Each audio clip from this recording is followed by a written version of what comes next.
Number 1. మనుషులు మాయమైన కొన్ని గంటల తర్వాత ఈ ప్రపంచంలో ఉన్న జీరో క్యాండిల్ బల్బ్ దగ్గర నుండి క్రికెట్ స్టేడియంలో ఉన్న పెద్ద పెద్ద ఫ్లడ్ లైట్స్ వరకు అన్ని లైట్స్ షట్ డౌన్ అయిపోతాయి. ఎలక్ట్రిసిటీ షట్ డౌన్ అయిపోతుంది. ప్రపంచం మొత్తం చీకటిమయమైపోతుంది. నెంబర్ 2. వితిన్ 10 డేస్లో మనం పెంచుకుంటున్న చిన్న చిన్న పెట్స్ దగ్గర నుండి ఫార్మ్స్లో పెంచుకునే యానిమల్స్ వరకు అన్ని యానిమల్స్ ఆకలితోనూ అండ్ డీహైడ్రేషన్తోనూ చనిపోతాయి. నెంబర్ 3. కొన్ని వారాల తర్వాత పెద్ద జంతువులన్నీ ఆకలితో చిన్న చిన్న జంతువులన్నిటిని చంపి తినేస్తాయి. జూలో ఉన్న జంతువులన్నీ బయటకు వచ్చి స్వేచ్ఛగా తిరుగుతాయి. నెంబర్ 4. మనుషులు మాయమైన 1 మంత్ తర్వాత న్యూక్లియర్ పవర్ ప్లాంట్స్ అన్నీ ఎవాపరేట్ అయిపోతాయి.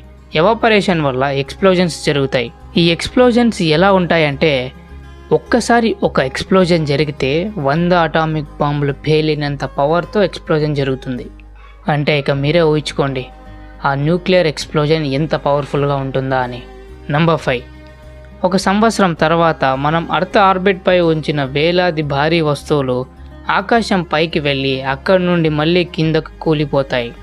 నెంబర్ 6. 25 ఇయర్స్ తర్వాత అర్త్లో ఉన్న 75% మొత్తం అంటే చిన్న చిన్న గల్లీలు దగ్గర నుండి పెద్ద పెద్ద బిల్డింగ్స్ దగ్గర వరకు అన్ని చెట్లతో నిండిపోతాయి. ప్రపంచం మొత్తం ఒక అడవిలా తయారైపోతుంది. నెంబర్ 7. డెజర్ట్స్కు దగ్గరలో ఉన్న సిటీస్ కానీ లేదా చిన్న చిన్న ప్లేసెస్ కానీ అవన్నీ మట్టితో కవర్ అయ్యి ఆ ప్లేసెస్ అన్నీ ఎడారులాగానే మారిపోతాయి. నెంబర్ 8. 300 ఇయర్స్ తర్వాత మెటల్ కన్స్ట్రక్షన్స్ ఏవైతే ఉంటాయో లైక్ ఈఫిల్ టవర్ కానీ లేదా స్టీల్ బ్రిడ్జెస్ ఇలాంటివన్నీ రస్ట్ పట్టి కూలిపోతాయి. నెంబర్ 9. మనుషులు మాయమైన 500 ఇయర్స్ తర్వాత ఇప్పుడు మనం దూరంగా ఉన్న కొండల్ని ఎలా అయితే చూస్తున్నామో అలా ఒక ప్లేస్లో నించొని మొత్తం ప్రపంచాన్ని చూడొచ్చు. ఎందుకంటే అప్పటికి ఏది మిగిలి ఉండదు కాబట్టి. చివరికి పొల్యూషన్ కూడా ఉండదు. నెంబర్ 10. మనుషులు మాయమైన 10,000 సంవత్సరాల తర్వాత ఇప్పుడున్న బిల్డింగ్స్ కానీ లేదా మాన్యుమెంట్స్ కానీ ఇవన్నీ కూలిపోతాయి. కేవలం ఏవైతే రాళ్లతో కట్టిన కట్టడాలు ఉంటాయో అవి అండ్ కొండలు ఇవి మాత్రమే చివరికి మిగులుతాయి. చివరికి 10,000 సంవత్సరాలకు ముందు ఒక మనిషి బతికాడు అనడానికి ప్రూఫ్ కూడా మిగలదు.